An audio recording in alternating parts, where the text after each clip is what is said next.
Hi everyone, welcome back to Media Project with me Trias. Dan karena ini udah tengah hari, waktunya kita bercerita. Tapi sebelum lanjut, buat yang belum subscribe, please subscribe dulu channel ini. Dan kalau udah, mari kita lanjut. Kalian pasti bakal kaget banget setelah tahu tentang penemuan ini. Jadi dari kasus uang palsu di UIN Alauddin Makassar, ditemukan surat berharga negara atau SBN senilai 700 triliun dan satu lembar fotokopi Certificate of Time Bank Indonesia atau deposito senilai 45 triliun di pabrik uang palsu tersebut. Di sini udah kelihatan dong janggalnya di mana. Of course ada yang janggal guys, sebab pembelian SBN dan deposito ini harus melalui sistem perbankan atau sistem distribusi resmi yang memiliki proses verifikasi pembayaran. Apakah ini termasuk pencucian uang?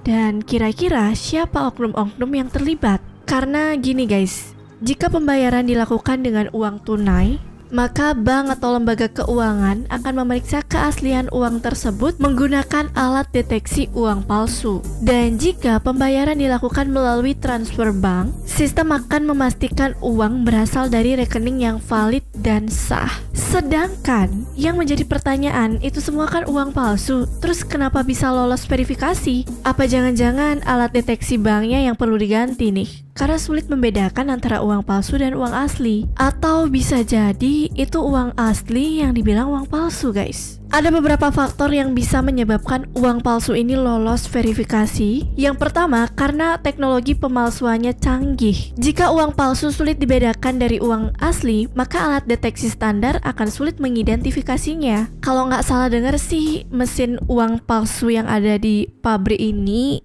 dibeli di Cina dengan harga sekitar 446 juta. Pasti canggih banget tuh alat ya.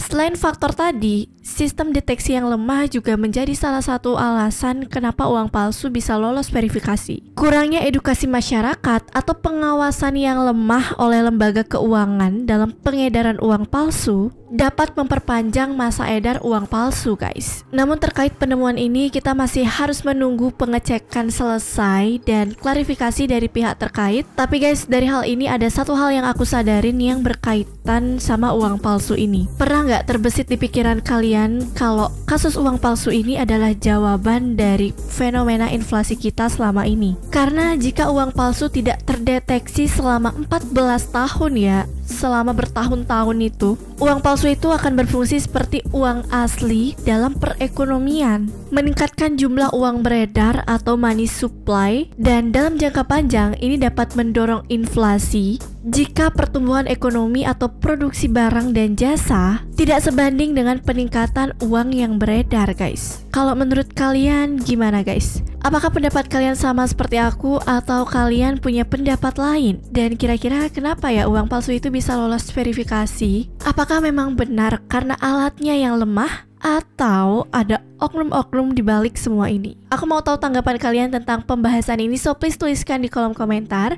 And by the way, gitu dulu video kali ini. Jangan lupa untuk like dan komen video ini. Jangan lupa juga untuk nyalakan notifikasi kalian supaya nggak ketinggalan hal-hal menarik lainnya.